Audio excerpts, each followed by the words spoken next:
Selamat malam, selamat datang di Mata Najwa. Saya Najwa Shihab, tuan rumah Mata Najwa. Saran menunda pilkada tak hanya soal kesehatan. Pilkada saat pandemi bikin mutunya jadi rentan. Partisipasi berpotensi rendah, pengawasan akan melemah, perdebatan juga bisa tak terarah. Wajar jika partisipan sukar fokus memilih kandidat. Beban kehidupan saat pandemi sudah amat berat. Belum problem-problem akut pemilu yang masih berlaku, termasuk problem dana kampanye yang gelap melulu. Akan seperti apa pilkada di tengah puncak pandemi? Bisakah berharap para pemenang berkualitas tinggi? Inilah Mata Najwa, berebut tahta di tengah wabah. Kedisiplinan penerapan protokol kesehatan dalam penyelenggaraan pilkada harus dilakukan, harus ditegakkan, dan tidak ada tawar-menawar.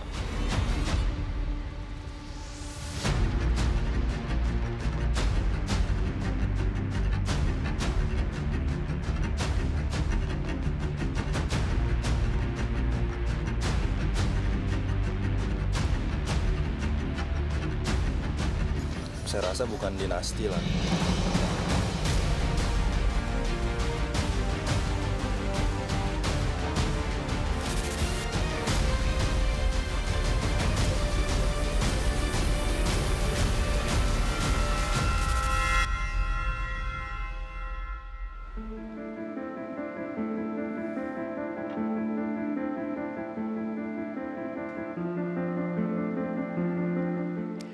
Pilkada serentak 2020 tetap digelar di tengah pandemi. Tak hanya persoalan kesehatan, sejumlah nama kontestan pun jadi sorotan. Di antaranya ada anak dan menantu Presiden Joko Widodo.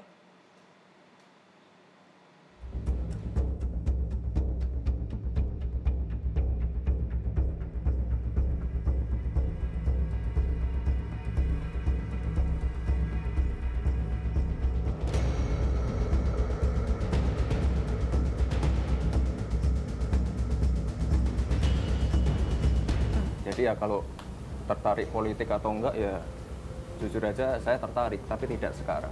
Ya karena itu tadi bisa menyentuh orang banyak. Kapan jadi? Melihatnya kapan? Maksud ketertarikan itu ada dalam jangka waktu 5 tahun, 10 tahun? Oh enggak, mungkin lebih.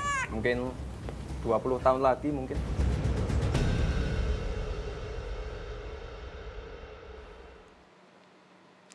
Dan sudah bergabung di Mata Najwa, calon wali kota Solo, Gibran Rakabuming Raka, dan calon wali kota Medan, Bobi Nasution. Selamat malam, Mas Gibran, Mas Bobi.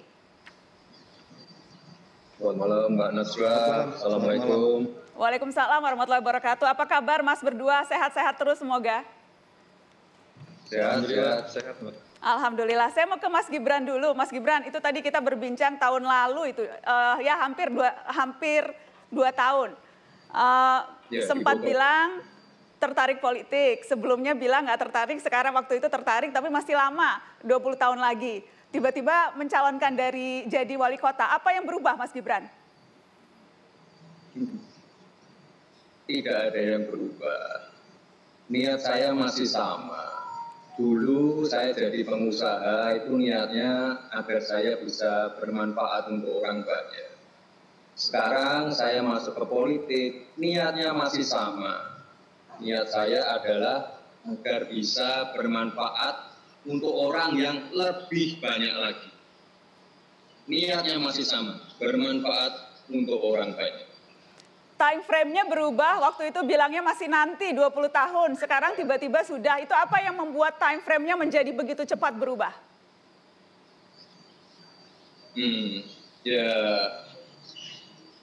Yang jelas sih ini, Mbak, niat saya masih sama, bermanfaat untuk orang banyak.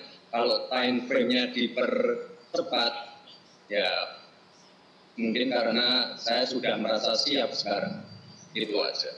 Mas, maju ini murni keputusan personal, terjun politik, atau ada andil ayahanda? Apakah berupa dorongan atau mungkin malah perintah? Enggak ada perintah. Ini murni keinginan saya sendiri. Tidak ada dorongan juga? Enggak ada. Dan tidak dilarang? Enggak ada perintah, enggak ada dorongan. Dan ini murni keinginan saya sendiri. Kan 2 tahun lalu saya sudah bilang, saya tertarik. Saya memang tertarik. Makanya sekarang saya maju.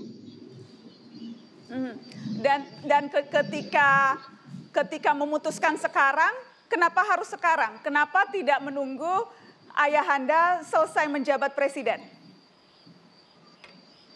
Ya itu tadi, karena saya sudah merasa siap. Itu aja. Apakah mempertimbangkan faktor-faktor lain karena memang justru karena sekarang masih menjabat, karenanya mau mencoba supaya bisa lebih dimudahkan dalam tanda kutip? Apakah pertimbangan itu? Oh, kalau dimudahkan ya apa sih yang dimudahkan? Semua proses kan sudah saya lalui, semua persyaratan juga sudah saya penuhi. Mulai dari proses pendaftaran, proses misalnya fit and proper test internal, semuanya kan sudah saya lalui semua. Persyaratan juga sudah saya penuhi. Jadi ya tidak ada tahapan-tahapan yang saya lompati. Nggak ada yang namanya shortcut atau apa. Kalau dimudahkan jelas itu nggak ada apa yang dimudahkan. Semua proses saya lalui. Tidak ada keistimewaan ketika dapat tiket maju calon partai, padahal baru daftar sebagai kader, sebelumnya tidak terlibat sama sekali kegiatan partai, malah kader lama yang pernah jadi pejabat daerah, sudah sempat dapat rekomendasi, tidak jadi masuk, digantikan oleh Mas Gibran, itu tidak bisa dibilang keistimewaan, Mas. Oh, kalau rekomendasi kan itu haknya Ibu Ketua Umum.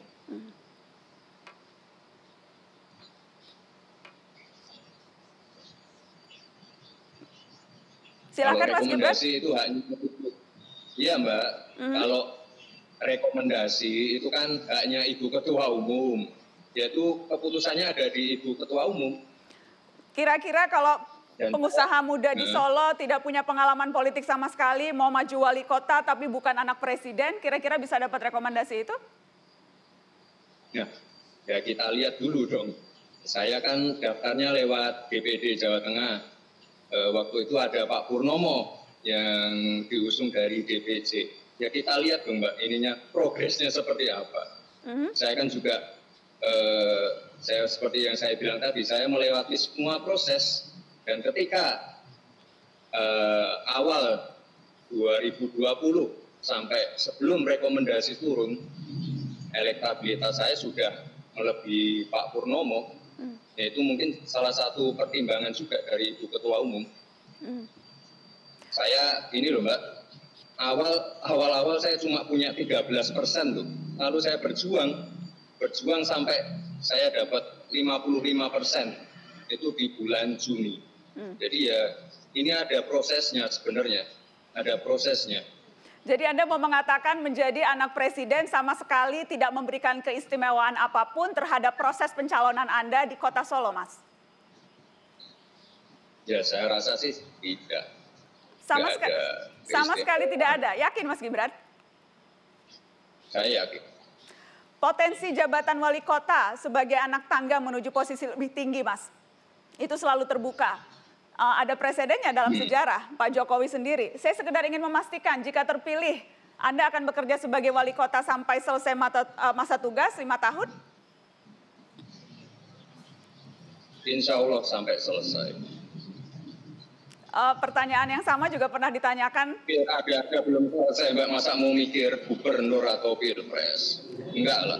Pertanyaan itu sempat saya tanyakan ke ayahanda ketika masih menjadi wali kota Solo menuju gubernur. Kemudian setelah itu gubernur menuju presiden. Jawabannya hampir sama-sama mirip, Mas. Kemudian ternyata kita lihat kenyataannya berbeda. Apa menurut Mas Gibran gaya komunikasi seperti itu, apa yang bisa ditarik atau dipelajari dari gaya komunikasi yang hampir mirip ini? Masa mirip itu? Saya kira beda. Enggak, yang jelas ini Mbak, pilkada Solo aja belum selesai, masa mau mikir pilgub atau pilpres? Enggak lah, kita fokus yang ada sekarang aja. Fokus memenangkan pilkada yang tadi menurut Anda didapatkan prosesnya betul-betul tidak ada bantuan dari ayahanda yang presiden. Baik, saya ingin ke Mas Bobi. Mas Bobi, mantunya Pak Jokowi. Kenapa sih harus dua-duanya, anak juga, mantu juga? Saya ingin tahu yang lebih punya duluan niatan siapa? Apakah Mas Bobi dulu, Mas Gibran, atau siapa yang lebih dulu?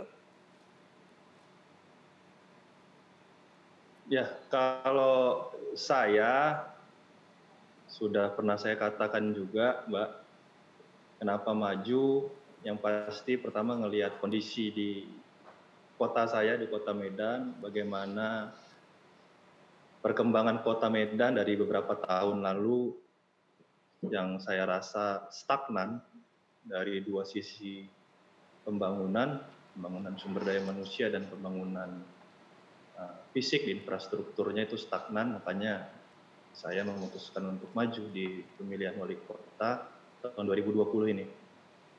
Ya. Ya karena mungkin sama ya, karena kan ini pilkadanya serentak ya Mbak ya.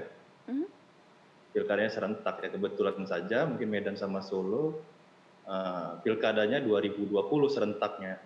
Jadi ya bersamaan majunya. Yang kemudian menyampaikan lebih dulu ingin maju, apakah memang direncanakan di rapat keluarga, Mas? Ayo dua-duanya maju begitu. Ya enggak, ya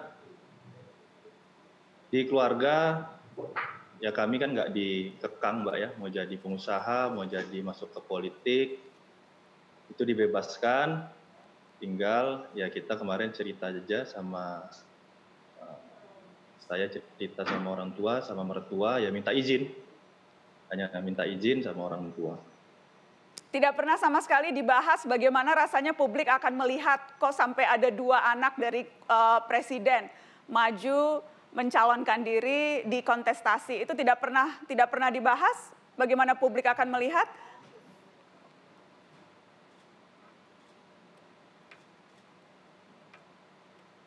Mas Bobi?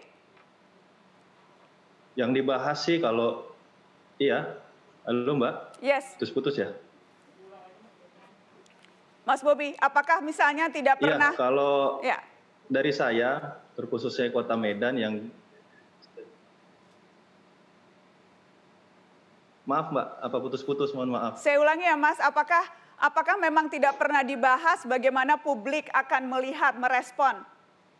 Ada 2 anak presiden, dua-duanya maju mencalonkan diri di kontestasi, padahal ayahanda masih menjabat presiden. Tidak pernah dibahas itu? Kalau nanti kami nggak bisa kerja, barulah mungkin Mbak bisa direspon mungkin untuk masyarakat.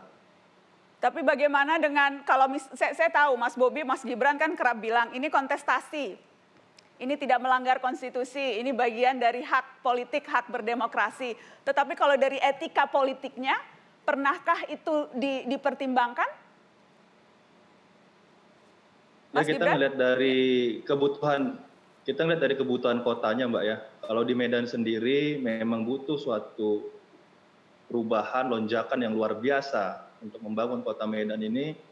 Ya kita tahu sendirilah Mbak, mungkin bisa searching, masyarakat juga bisa melihat secara langsung ataupun yang bukan warga Medan bisa searching bagaimana kondisi kota Medan, dan ini butuh suatu gebrakan, sebuah gerakan yang luar biasa untuk membangun kota Medan ini Mbak. Saya ke Mas Gibran sebelum saya break. Mas Gibran, aspek etika politik apakah dipertimbangkan Mas? Ya gini loh Mbak, pilkada ini kan sebuah sistem Mbak. Ada aturan regulasinya, ada undang-undang tentang pilkada, ada peraturan KPU, ada penyelenggaranya yaitu KPU, ada pengawasnya, Bawaslu, ada partai politik yang mengusung para calon. Ya saya kira kita harus percaya pada sistem ini, ini sistem yang bekerja dengan baik. Kan saya tadi sudah bilang semua proses sudah saya lalui, persyaratan, dokumen-dokumen sudah saya penuhi, tidak ada shortcut. Jadi kita harus percaya bahwa sistem ini, sistem yang telah kita buat bersama ini bisa bekerja dengan baik. Makanya kita ajak masyarakat untuk ikut mengawasi jalannya tahapan pilkada ini ya, termasuk teman-teman media. Silakan nanti dinilai seperti apa. Tentunya aturan formalnya, sistemnya itu ada, dan secara normatif tentunya itu akan menjaga jalannya proses pilkada. Tapi tadi pertanyaan saya soal etika politik, etikanya bagaimana, dan itu yang belum dijawab. Setelah pariwara, kami akan kembali.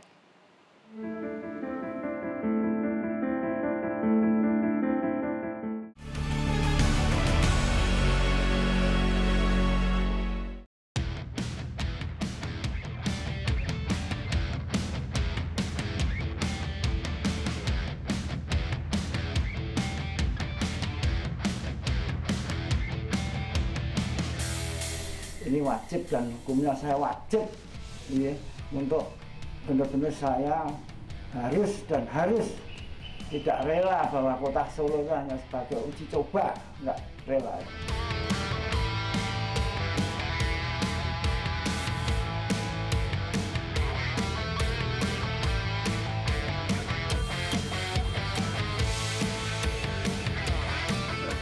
Berhasil mengumpulkan ribuan dukungan dan berhasil lolos sebagai calon independen. Jadi ini bukan calon yang bisa dianggap remeh. Siapa yang berani menantang Gibran Rakabuming Raka dalam kontestasi Pilkada Surakarta? Ini dia penantangnya, Bagio Wahyono. Selamat malam Pak Bagio. Selamat malam Mbak. Sehat-sehat Pak Bagio? Sehat Mbak Nana. Baik, di ujung sana juga masih ada Mas Gibran. Nanti saya akan kasih kesempatan untuk juga bisa berdialog langsung. Tapi sebelum proses pencalonan ini, Pak Bagio sudah pernah bertemu dengan lawan Pak Bagio tidak, Mas Gibran ini? Belum Mbak, belum pernah Mbak. Belum pernah ngobrol, belum pernah ketemu, belum tahu sama sekali? Wah, kita nggak berani Mbak. Nggak berani, kenapa Pak? Ya kita tahu, kita sadar Mbak, bahwa kita itu kan orang-orang kecil Mbak, orang cilik Mbak. Jadi nggak berani ketemu tapi berani nantang di pilkada? Ya itu karena Tikus Widi Anoto Baris ini kan kepingin juga. Dan selama ini, itu kan kita kan memang pengen menabrak kematangan. Ada mendobrak kematangan itu karena ya salah satunya bahwa image sekarang itu kan yang harus jadi pemimpin atau tokoh itu harus orang-orang yang berduit dan punya sekolah yang tinggi, seperti itu Pak. Dan kalau begitu apa yang bisa Pak Bagio tawarkan untuk menandingi lawan? Bagaimana Pak? Kita sudah punya Mbak program tentang untuk Solo masa depan. Selain itu Pak, karena kan ada banyak yang bilang, wah ini kayaknya nggak serius nih majunya Pak Bagio. Ini cuma supaya lawannya tidak lawan kota kosong begitu. Jadi ada yang bilang ini calon boneka aja nih Pak Bagio. Kalau ada yang bilang begitu, bagaimana jawaban Pak Bagio? Masyarakat sudah cerdas Mbak, masyarakat Solo sudah tahu semua. Ya artinya kan mereka lebih tahu karena saya ya Mbak ya, bahwa yang namanya baju dengan kata-kata settingan dan sebagainya itu saya rasa kok terlalu naif ya untuk seperti baju atau Tikus Widi dikatakan seperti itu. Kita kan punya masa kita kan seluruh Indonesia sayangnya mereka tidak mau ya masuklah silaturahmi pada baju agar mereka tahu kondisi sebenarnya baju ya. Jadi seperti apa Pak? Kita itu... Ya Pak Bajo, seperti apa kondisi sebenarnya? Karena tadi katanya masanya seluruh Indonesia. Ini kan Pilkada Solo. Pak Bajo sebelumnya kan tidak pernah terlibat politik sama sekali kan Pak? Ya Mbak, betul ya, Mbak. Berarti tapi kita kan ya Bapak penjahit tidak terlibat politik. Tadi Bapak bilang naif kalau dibilang calon boneka. Berarti masanya tadi Pak Bagio katakan di seluruh Indonesia itu dari mana? Ya karena kita kan sedulur Sinarowedi Mbak. Ya di dalam kita itu ada hal yang jalur-jalur tentang sosial ya.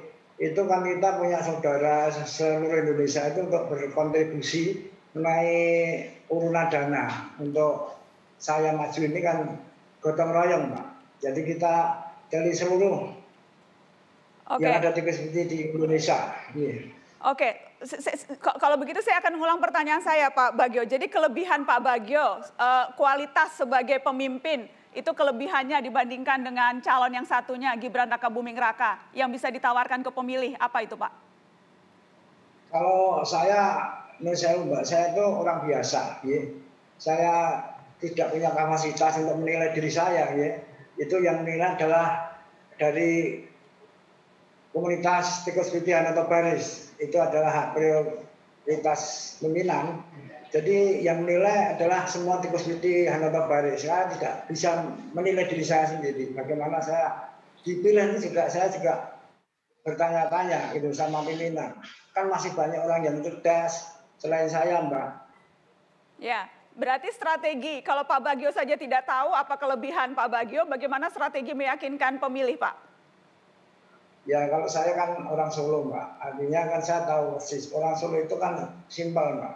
Artinya kan harus ngomongin lah istilahnya. Kita nggak unggul, tetap ngomong.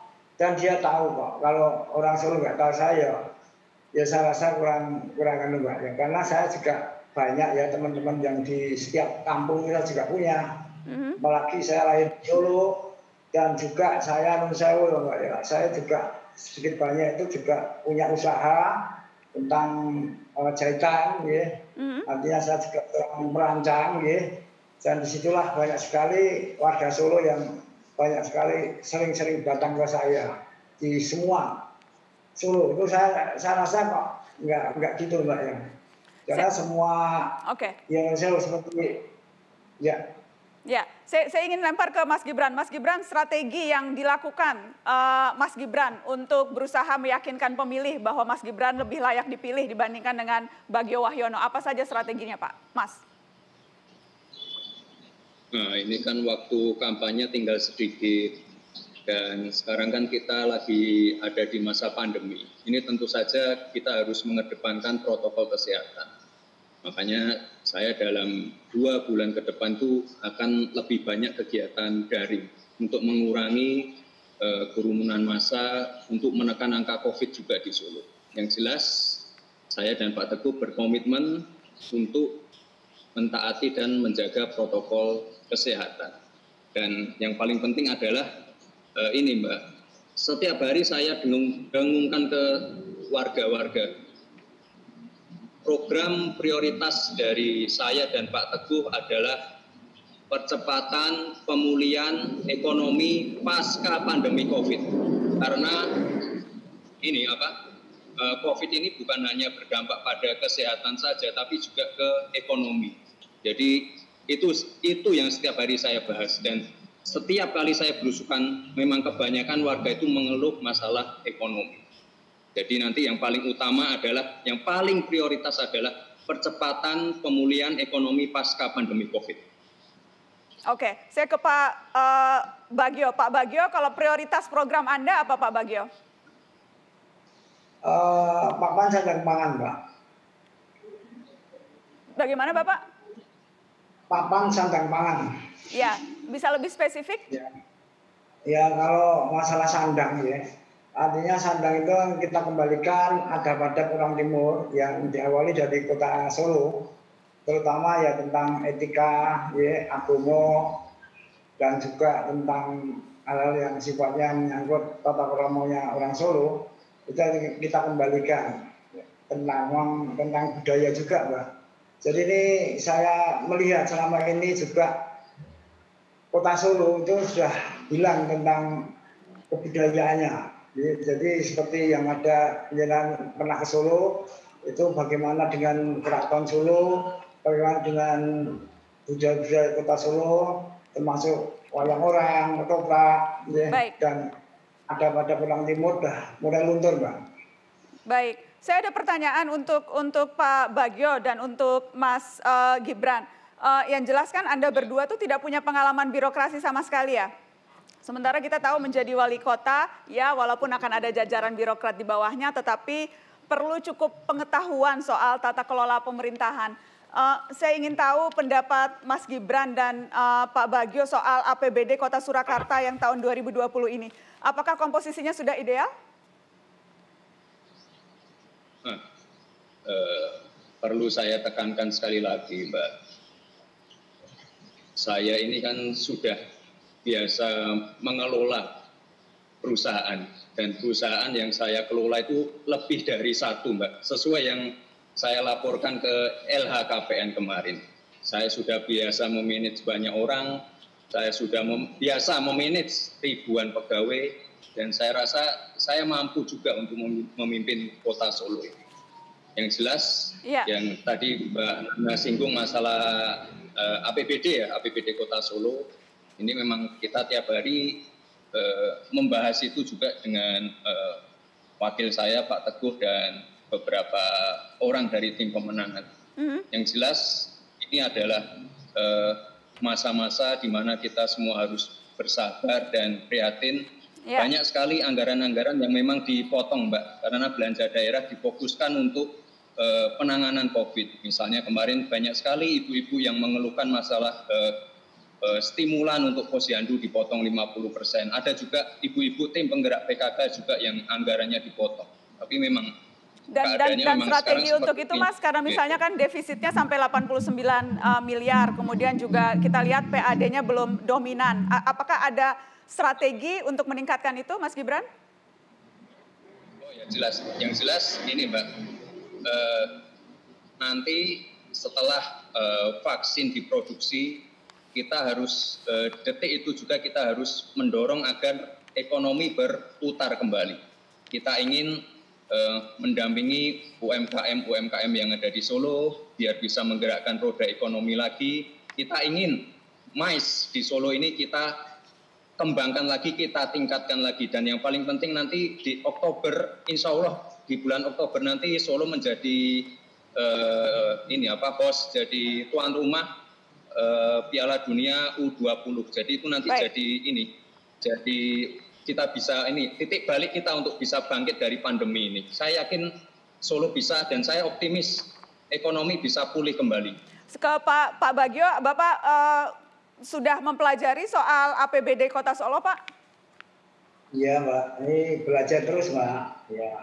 Ya selama ini memang kita itu mendobrak kemapanan dan sebagainya. Itu memang fakta yang real di Kota Solo. Ini kalau kita melihat dari luar ya memang seperti ya baik-baik saja lah. Tapi fakta yang kita hadapi, kita tahu, itu betul-betul memang memprihatinkan. Jadi kita memang sudah menyiapkan tentang program-program tentang nanti pengentasan kemiskinan ataupun pengangguran itu sudah kita siapkan, Mbak. Memang ini ya non sewu, ini kan memang hadirnya tikus pidan atau baris ini untuk mendobrak hal yang memang semestinya hak rakyat. Baik. Tapi banyak sekali pemotongan-pemotongan, Mbak, non sewu.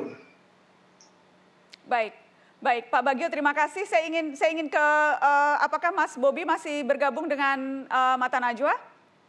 Karena ada pertanyaan untuk Mas Bobi dan Mas Gibran, karena saya tahu Mas Gibran harus sudah lanjut, tapi ada pertanyaan untuk Mas Bobi dan Mas Gibran. Masih bergabung ya, Mas Bobi? Ya, masih, Mbak. Iya, saya ingin tahu pendapat Mas Bobi dan Mas Gibran ini, karena kan ini judul Mata Najwa malam ini berebut tahta di tengah wabah, karena pilkada jalan terus di tengah COVID. Ini kan kemudian kerap dikait-kaitkan, ada spekulasi yang muncul, kemudian bahkan dikatakan, wah ini pilkada jalan terus, keputusan diambil oleh Presiden Jokowi, ini pasti memuluskan agar anak dan menantu bisa cepat berkuasa. Komentar soal itu? Saya dulu ya. Silakan Mas Gibran. Nah, tadi Mbak Nana bicara masalah etika. Tadi kan saya belum jawab. Ya, kalau yang namanya etika itu kan subjektif, Mbak.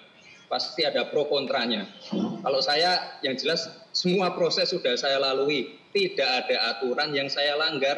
Kalau ada aturan yang saya langgar pasti langsung itu pasti ada sanksi dari Bawaslu. Dan saya katakan sekali lagi, saya ini orangnya nothing tulus, Mbak. Mau menang ya alhamdulillah, kalah ya nggak apa-apa, saya kembali lagi jadi pengusaha. Dan sekali lagi, tidak ada keharusan untuk mencoblos saya. Silahkan ini saya kembalikan ke warga Solo. Mau nyoblos boleh, mau nyoblos Pak Bagio silahkan. Ini demokrasi, Mbak, dan tidak ada pemaksaan. Semua proses sudah saya lalui. Dan ya saya nothing tulus saja, Mbak. Dan kalau yang namanya penundaan pilkada, yaitu keputusannya di KPU, ditunda saya siap. Pilkadanya besok saya siap. 9 Desember saya siap.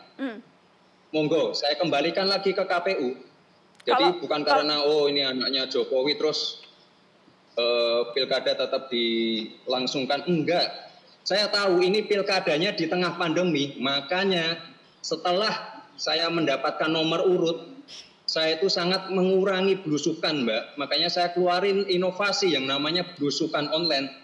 Biar apa? Saya ingin menjaga agar warga Solo ini tetap sehat, agar angka corona ini bisa ditekan. Makanya saya perbanyak pertemuan-pertemuan daring dengan warga. Itu salah satu komitmen saya, Mbak, untuk menjaga agar pilkada di Solo ini tetap sehat.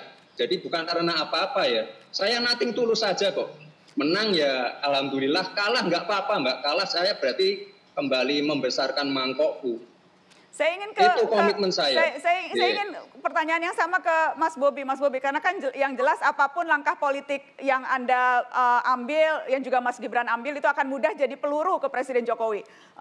Sebaliknya juga keputusan-keputusan politik pemerintah selalu dikaitkan dengan kepentingan pencalonan Anda berdua, termasuk diantaranya keputusan untuk melanjutkan pilkada. Wah, ini pasti karena Presiden Jokowi hendak memastikan anak mantunya juga bisa berkuasa. Tanggapan Anda, Mas Bobi? Ya, itu saya sudah jawab, Mbak.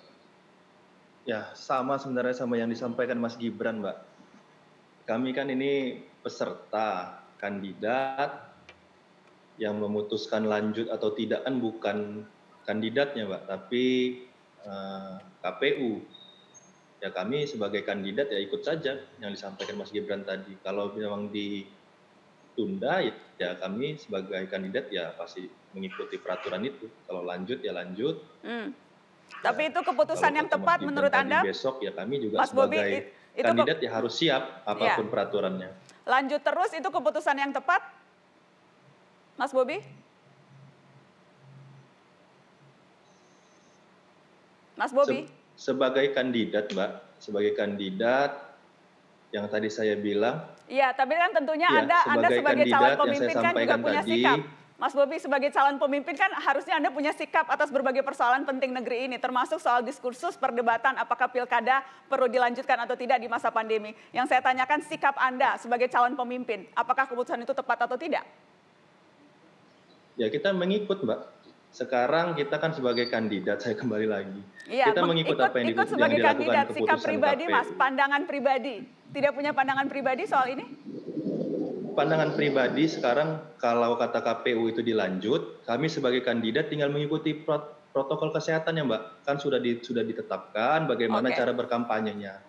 Oke, jadi tidak ada pokoknya ikut aja begitu ya Mas ya. Tidak ada pandangan pribadi soal isu penting ini. Baik.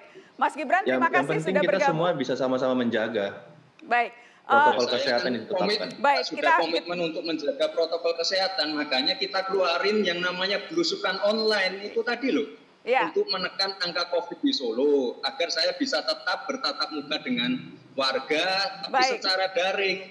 Belusukan online itu saya ciptakan biar saya bisa kita sudah dengar dan tadi kita sudah tunjukkan Mas Gibran koneksi internet, Mbak. Inovasi Anda sudah kita tunjukkan juga tadi ketika Mas Gibran memberikan contoh untuk itu. Tapi lagi-lagi pertanyaan saya, sikap sebagai calon pemimpin, apakah kemudian mendengarkan suara publik atau tidak, tapi tadi jawabannya mengikuti apapun keputusannya. Baik, Mas Gibran terima kasih. Mas Bobi saya masih harus menahan Anda karena supaya fair saya juga akan kasih kesempatan kepada Ahyar Nasution, penantang Anda di Medan.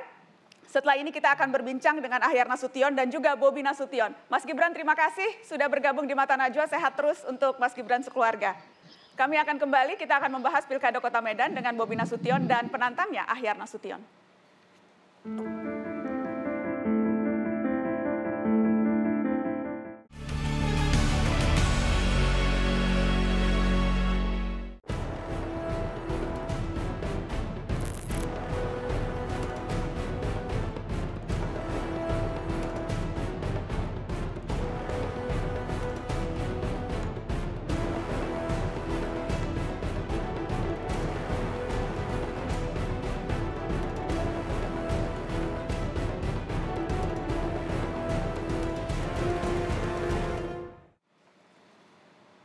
Perebutan tata daerah yang juga menarik perhatian publik terjadi di Medan, Sumatera Utara. Ahyar Nasution menjadi penantang menantu Presiden Bobi Nasution. Selamat malam, Pak Ahyar.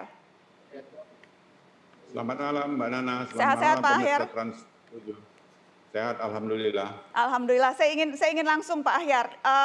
Anda kan sebetulnya PDI Perjuangan, tapi terus kemudian PDI Perjuangan mencalonkan Bobi Nasution. Anda akhirnya maju lewat partai lain, lewat perahu lain. Apa alasan utama Anda maju di pilkada kali ini, Pak? Terima kasih, Mbak Nana. Alasan maju pertama, saya ingin melanjutkan apa yang sudah saya kerjakan selama ini. Sudah banyak saya kerjakan, namun masih banyak yang belum terkerjakan. Kedua, ini Kota Medan adalah kota kelahiran saya, tempat saya besar, tempat saya sekolah, semua lahir hidup, semua keluarga saya di Medan. Jadi ini adalah pengabdian saya kepada Kota Medan. Dan saya insya Allah pun saya mati nanti di Kota Medan, Mbak Nana. Jadi saya totalitas ingin mengabdi di kota ini. Tadi saya bertanya ke dua calon sebelumnya di kota yang berbeda, Kota Solo, apa kelebihan atau apa yang akan kira-kira menjadi daya tarik dibandingkan dengan penantang. Saya bertanya hal yang sama ke Anda, Pak Ahyar. Apa yang lebih menarik dari Ahyar Nasution dibandingkan Bobi Nasution?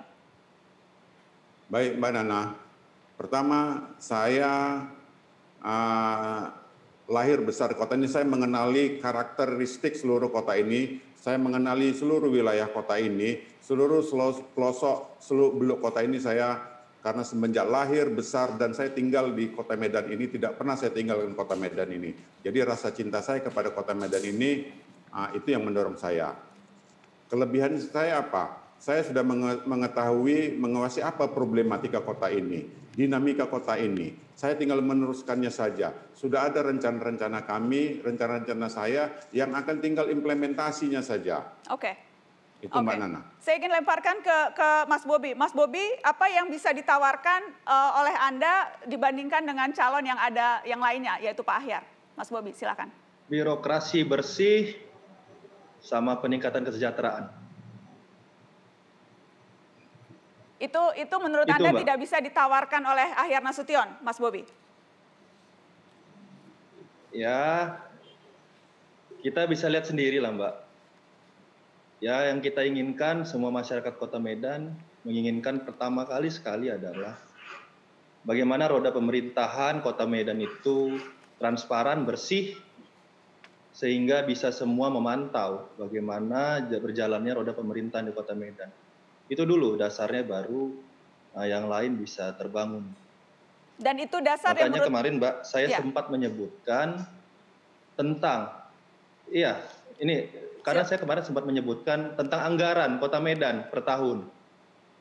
Kenapa saya menyebutkan itu? Karena setiap kali saya turun ke masyarakat Mbak, saya menanyakan ke masyarakat, apakah mendapatkan informasi tentang anggaran yang dimiliki Kota Medan yang dikelola oleh wali kota dan wakil wali kotanya dalam 1 tahun. Saya tanyakan itu hampir semua Mbak, 98% itu tidak tahu mengenai anggaran Kota Medan. Nah disitulah makanya saya memberikan informasi sedikit kepada masyarakat bagaimana harusnya keterbukaan tentang hal itu ke masyarakat Kota Medan. Pak Ahyar, tidak terbuka, tidak transparan, itu pemerintahan kota yang selama ini Anda jalankan? Itu semuanya bisa diakses dengan segala macam akses Mbak Nana. Kita semua punya website pemerintah Kota Medan, APBD dibuka semua segala macam.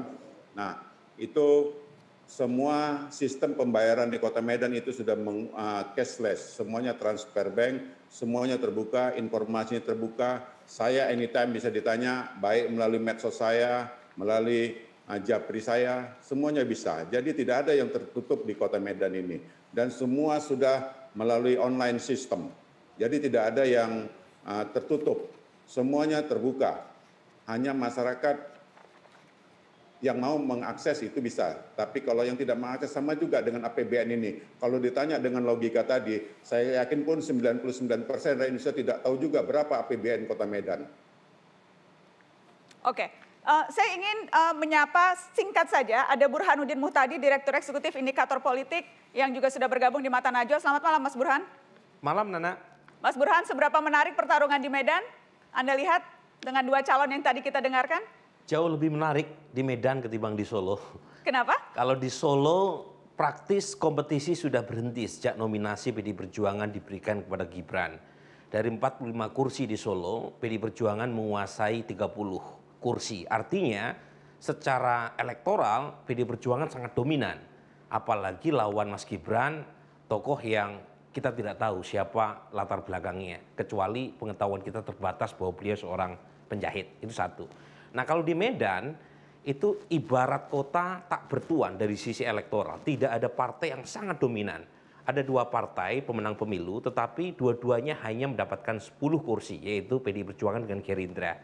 Kemudian PKS dapat 7 kursi. PAN juga cuma dapat lumayan ya di Medan.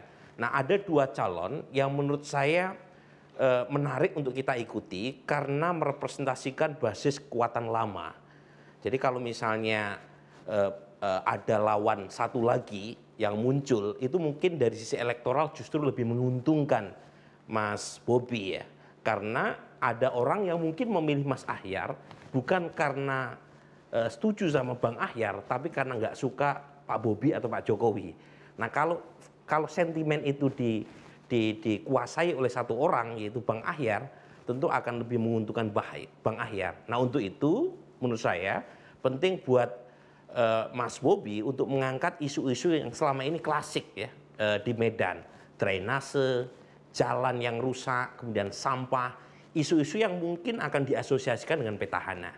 Nah masalahnya adalah dalam waktu yang singkat, apalagi ada constraint pandemi seperti sekarang, bagaimana calon itu menghadapi situasi di mana mereka tidak bisa melakukan sosialisasi secara maksimal kepada rakyat. Oke, kita akan break karena setelah ini tadi kata kuncinya itu, pilkada di pandemi, protokol kesehatan yang tentunya sekarang menjadi kalimat yang terus dipakai dalam setiap kegiatan. Tetapi kampanye hari pertama, 2 calon di Medan, dua-duanya melanggar protokol kesehatan. Saya akan tanyakan itu nanti ke Bobi Nasution dan juga Ahyar Nasution. Kenapa hari pertama sudah melanggar protokol kesehatan? Setelah pariwara.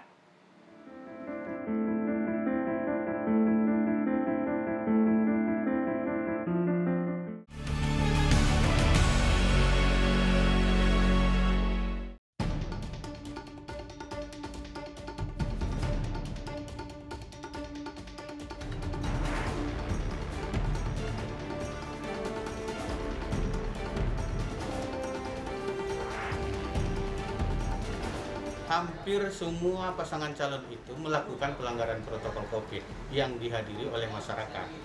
Nah, termasuk pelanggaran protokol itu adalah menjaga jarak dan juga memakai masker dan kerumunan massa. Itu dia sebenarnya yang menjadi masalah.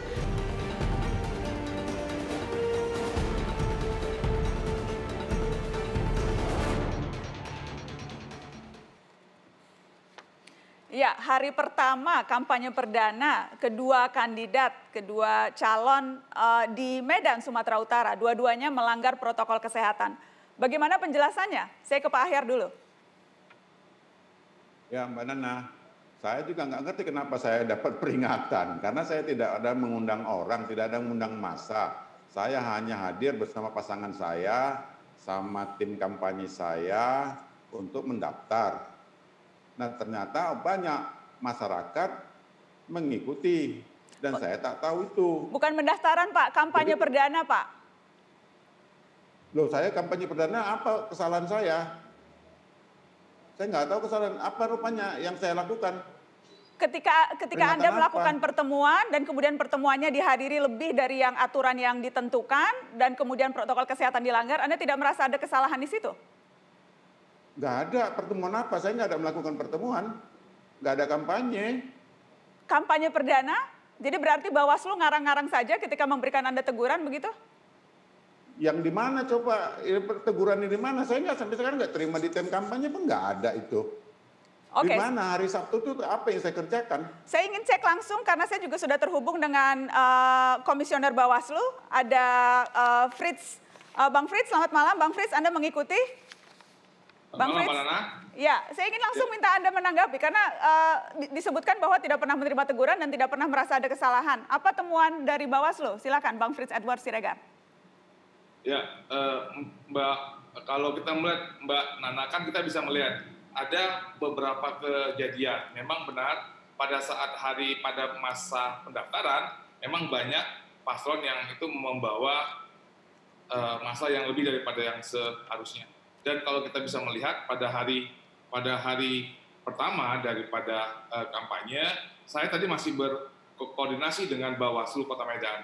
Apakah sebenarnya teman-teman tuh melihat sendiri bahwa ada pertemuan yang melebihi daripada 50 orang sebagai batas terkait dengan rapat terbatas sebagaimana yang telah diperintahkan oleh PKPU 13/2020.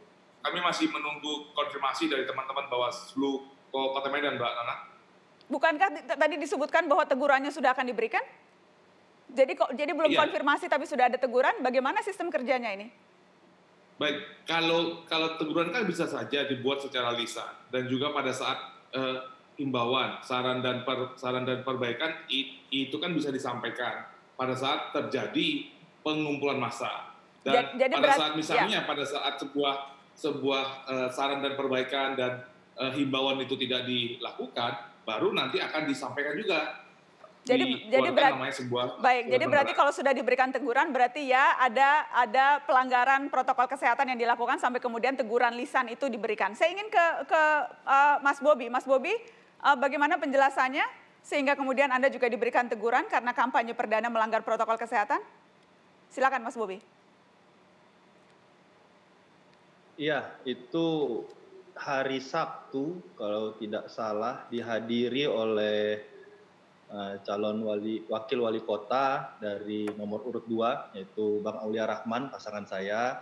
Di situ Bang Aulia memang menyampaikan tentang kerumunan massa yang melebihi kapasitas.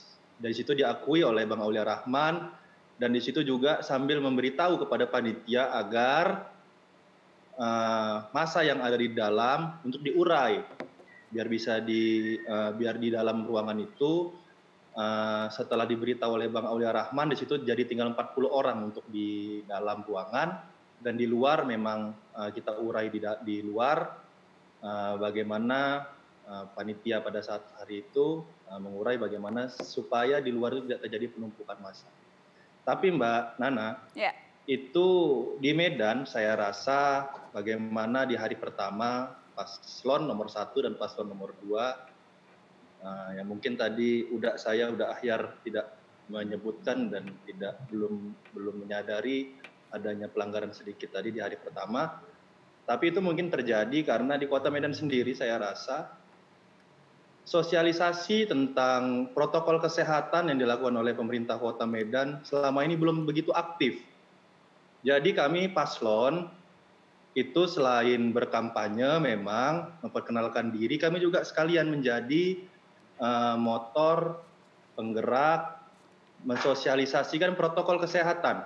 Itu yang kami komitmenkan. Makanya mungkin di hari pertama paslon masih kami akui masih sedikit agak kelabakan di hari pertama, karena itu masyarakat belum banyak disentuh tentang protokol kesehatan selama ini. Saya ingin ke Mbak Titi. Ada Mbak Titi dari Perludem. Selamat malam Mbak Titi. Ya, selamat malam Mbak Nana. Bagaimana jadi tanggung jawab untuk mensosialisasikan protokol kesehatan itu memang ada di pemerintah kota, ada di KPU, di Bawaslu, atau tanggung jawab itu juga seharusnya ada di pasangan calon?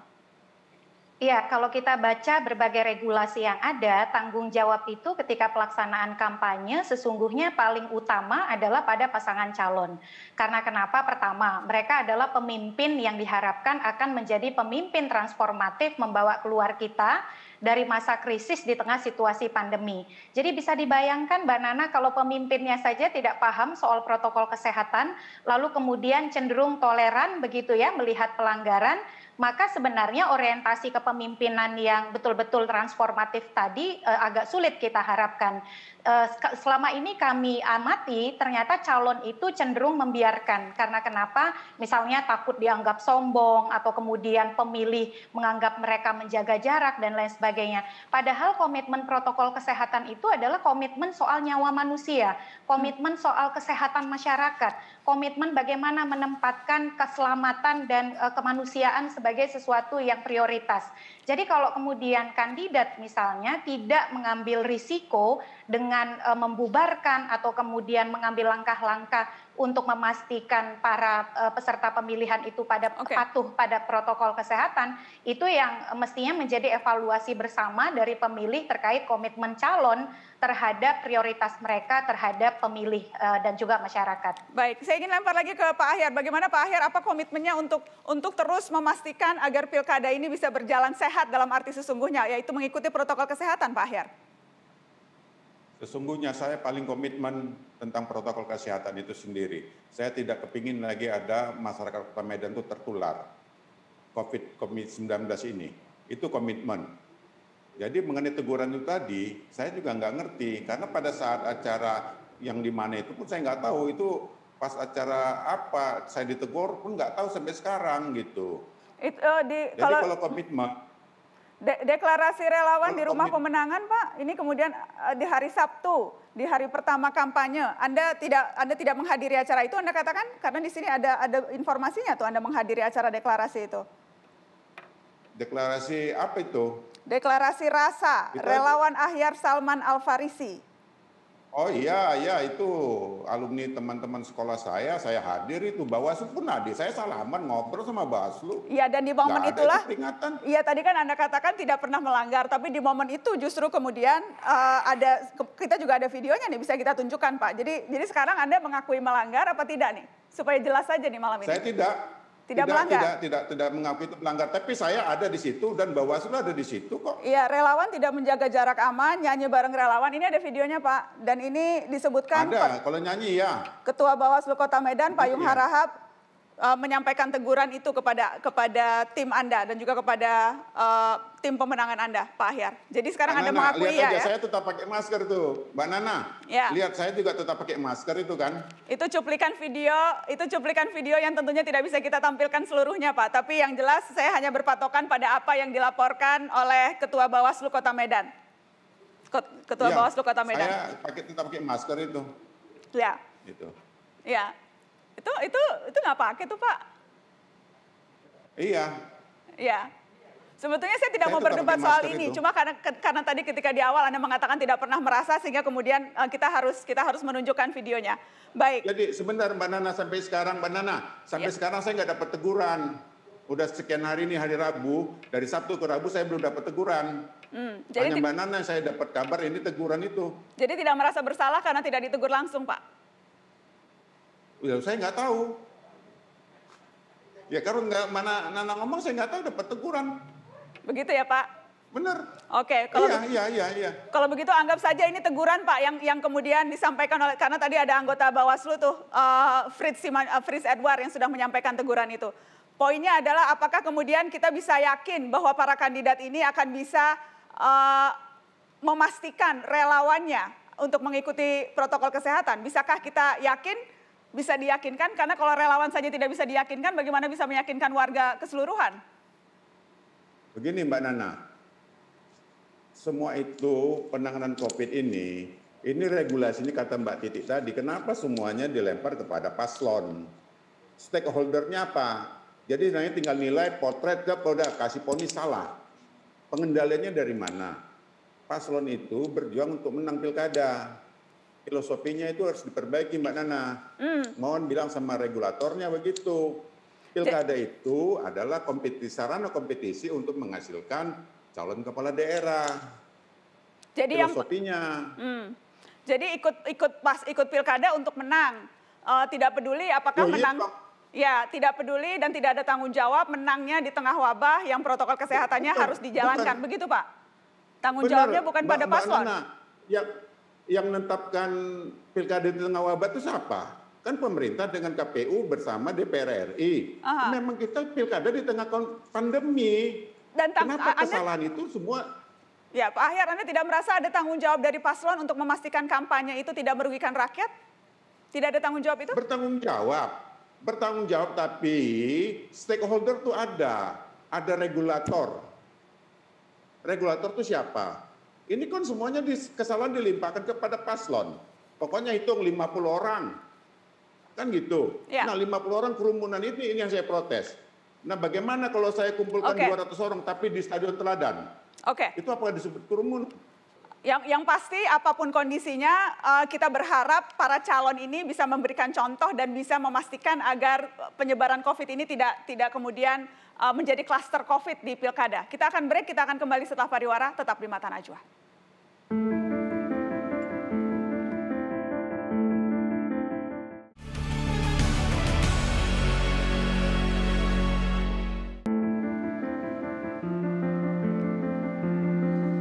Tiga terah politik berebut tahta di Kota Tangerang Selatan. Ada anak wakil presiden, ada keponakan menteri, dan ada kerabat Ratu Atut.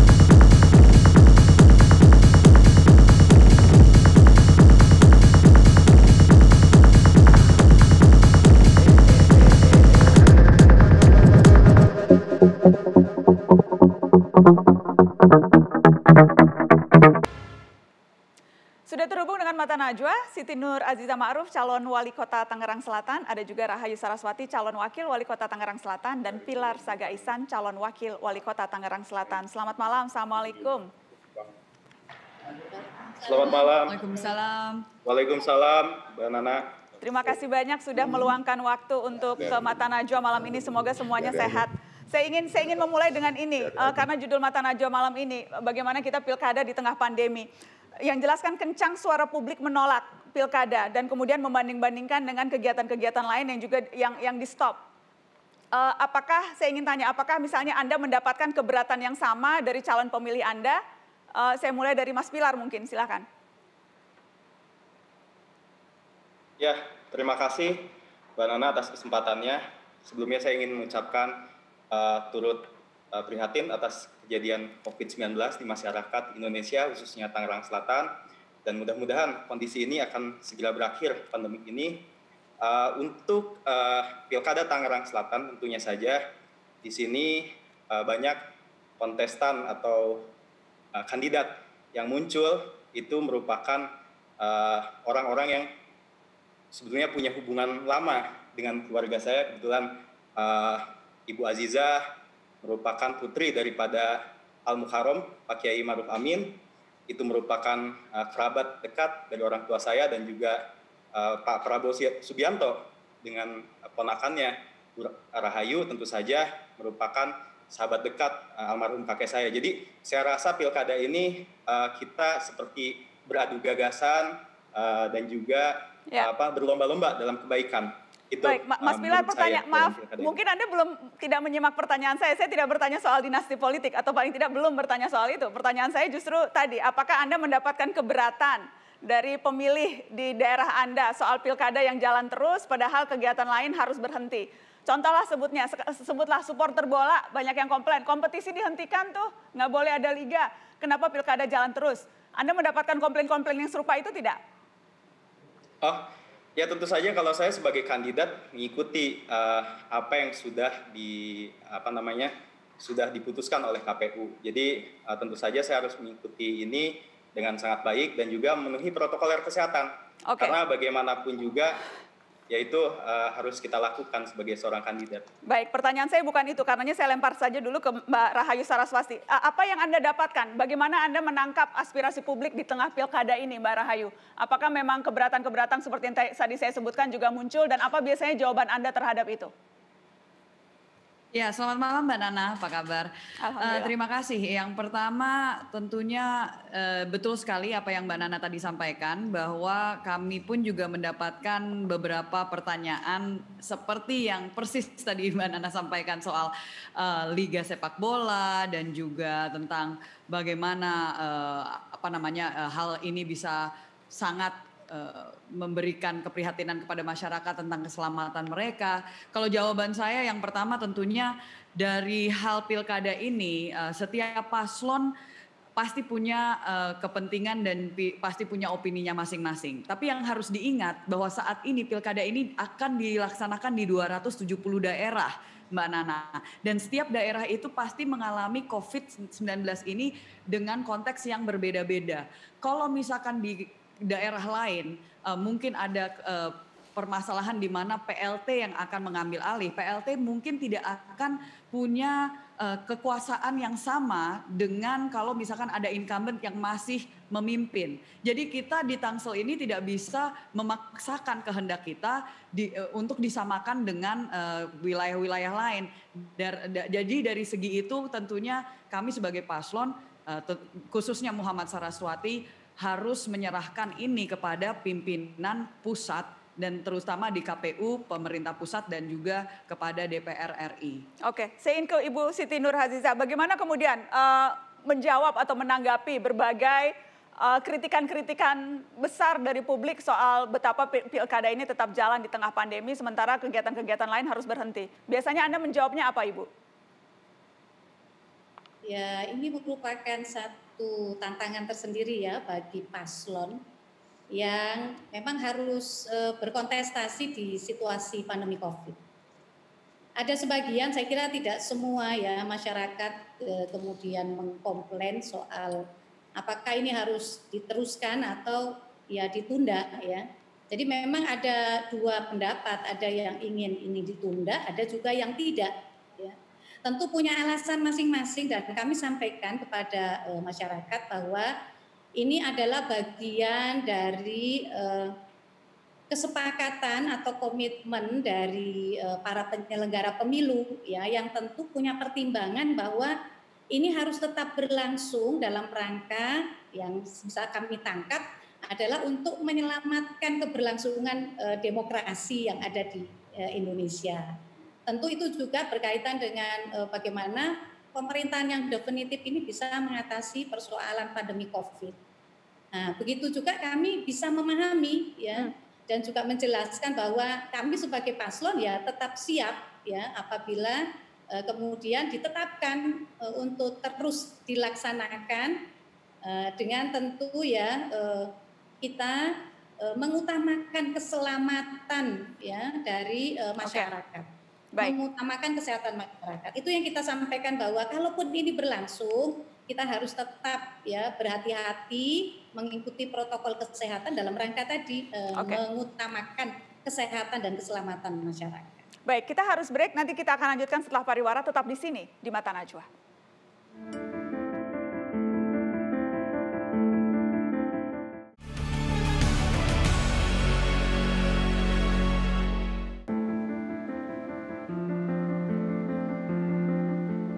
Berebut tahta di tengah wabah, saya masih berbincang dengan calon wakil wali kota Tangerang Selatan, calon wali kotanya juga.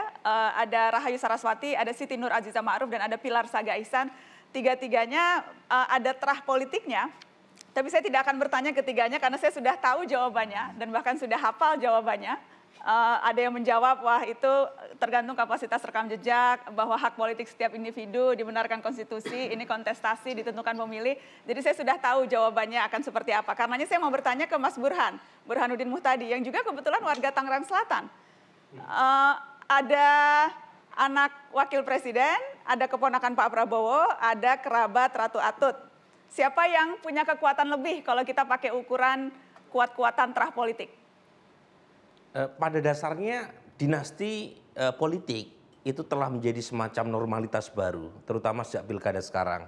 Jadi yang berhak untuk menentukan mana yang lebih kuat dari tiga terah politik yang bertarung di Tangsel ini pada dasarnya adalah warga Tangsel sendiri.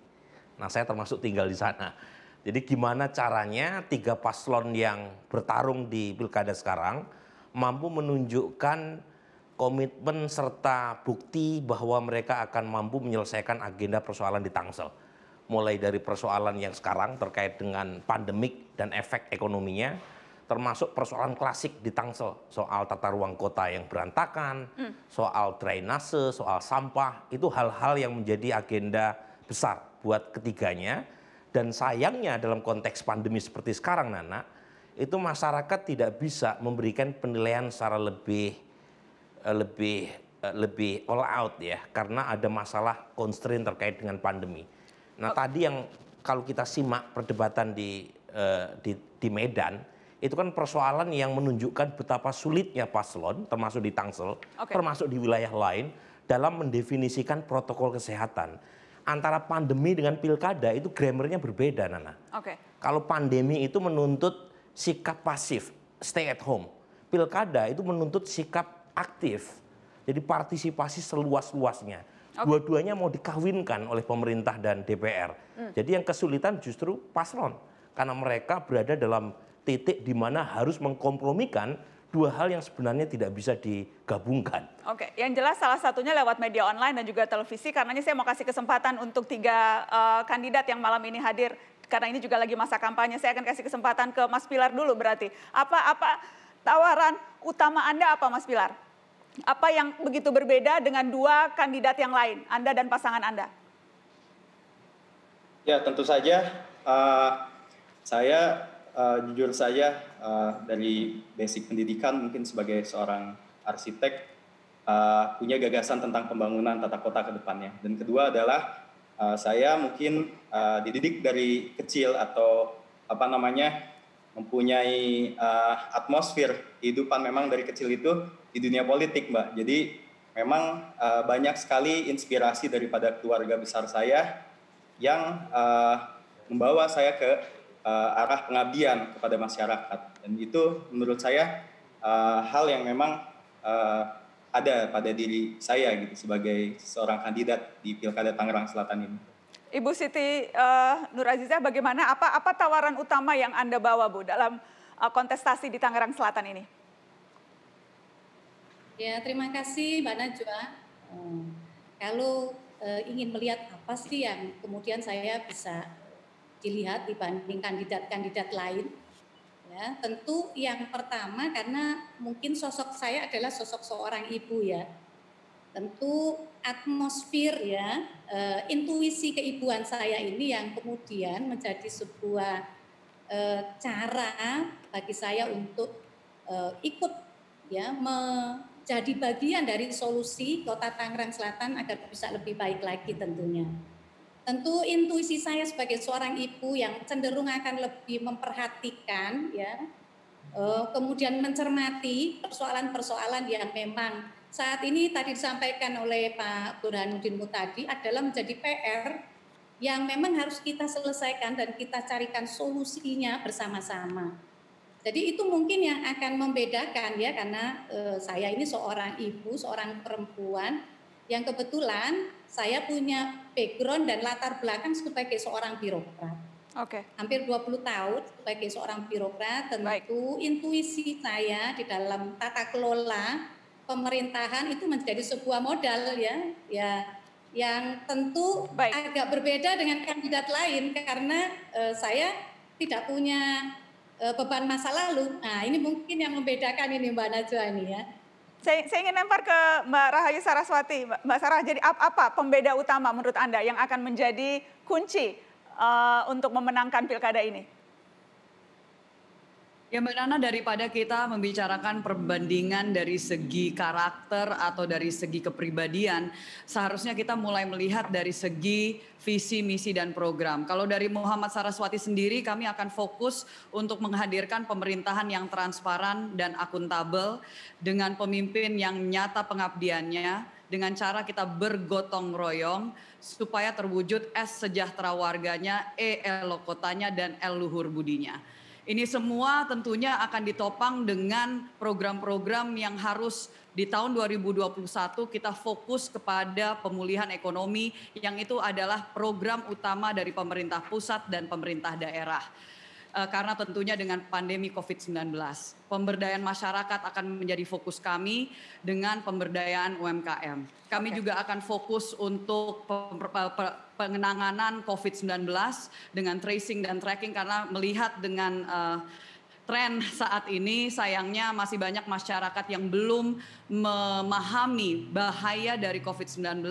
Jadi kita memang masih harus memberikan pendidikan, sosialisasi, dan tentunya ini akan menjadi PR berat ke depannya. Termasuk juga dengan infrastruktur, termasuk juga dengan pendidikan, kesehatan, dan banyak hal lainnya. Jadi mari kita bicara tentang visi, misi, dan program. Terima kasih. Saya ingin terima kasih kepada semua calon yang malam ini hadir. Terima kasih Ibu Siti Nur Azizah Ma'ruf, terima kasih Mbak Rahayu Saraswati, dan terima kasih Mas Pilar Sagaisan. Terima kasih Mbak Nana. Terima kasih Mbak Nana. Mata Najwa akan kembali sesaat lagi.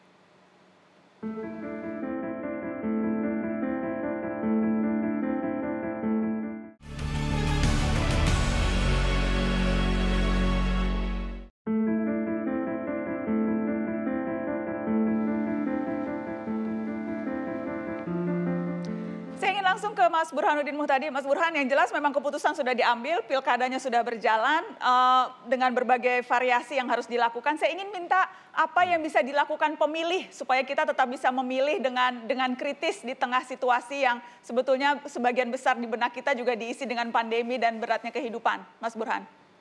Ya, sebenarnya banyak cara yang bisa dilakukan oleh pemilih untuk bisa mendapatkan visi misi program kerja para calon. Memang tidak mudah. Jadi di dunia ini kan ada dua contoh negara yang menunda pelaksanaan pemilu, misalnya New Zealand, Bolivia, Hong Kong. Ada juga yang tetap melaksanakan, Jerman misalnya, Korea Selatan, dan Singapura. Nah, umumnya yang melaksanakan itu betul-betul mampu melakukan proses tracing, tracking, dan pengendalian COVID. Nah, Indonesia ini super nekat, Nana. dari sisi apapun tidak ada hal yang membuat kita optimis bahwa pengendalian COVID bisa dilaksanakan secara baik, tapi tetap dilaksanakan pilkada di 270 wilayah. Nah inilah sumber saya sebut 3 hal. 1, kemungkinan minimnya partisipasi. Karena pandemik orang menjadi males menggunakan haknya. Temuan survei indikator bulan Juli setidaknya 63% warga meminta penundaan. Penundaan ya, bukan peniadaan pilkada. Nah ini sumber golput, itu satu yang pertama. Yang kedua adalah meledaknya potensi politik uang. Karena sekarang ekonomi warga terpukul oleh pandemik, temuan kami misalnya 86% warga mengatakan pendapatan mereka menurun, maka uang 10.000, 20.000 itu secara value itu memiliki nilai lebih besar ketimbang ketika misalnya warga tidak mengalami tekanan ekonomi. Jadi di pilkada nanti bisa jadi orang tuntutannya terhadap toleransi politik uang meningkat tajam. Ini ancaman politik uang yang kemudian bisa mendegradasi kualitas pilkada. Dan terakhir adalah keuntungan yang didapatkan terutama oleh petahana. Jadi lepas dari kinerjanya, petahana diuntungkan kan ada banyak constraint untuk bisa sosialisasi. Petahana yang kinerjanya pas-pasan sekaligus itu bisa menang hanya sekedar modal popularitas. Belum lagi misalnya soal bansos atau bantuan terkait dengan COVID-19 yang disalurkan melalui petahana.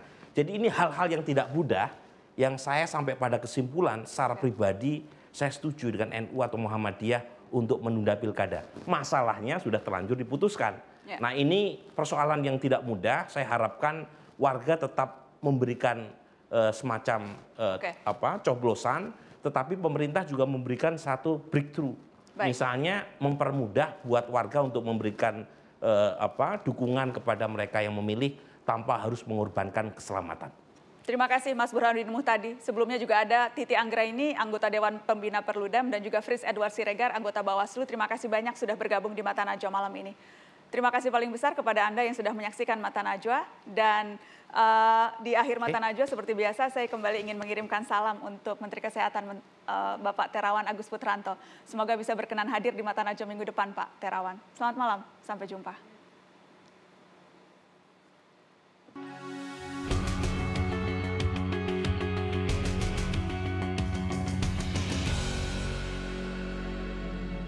Pemilu dalam demokrasi tidak pernah tidak penting. Hajat rakyat dipertaruhkan, niscaya urusan genting. Bahwa skeptisisme atas proses elektoral masih terjadi tak membatalkan fakta vitalnya para pejabat negeri.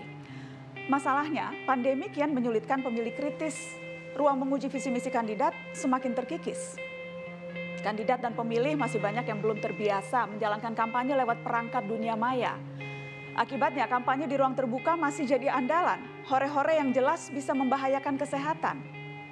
Kesehatan publik dan mutu demokrasi jadi pertaruhan, resiko ganda yang sekarang menjadi sulit dihindarkan. Semoga kita dijauhkan dari klaster COVID pilkada. Mari memilah dan memilih, sembari tetap waspada.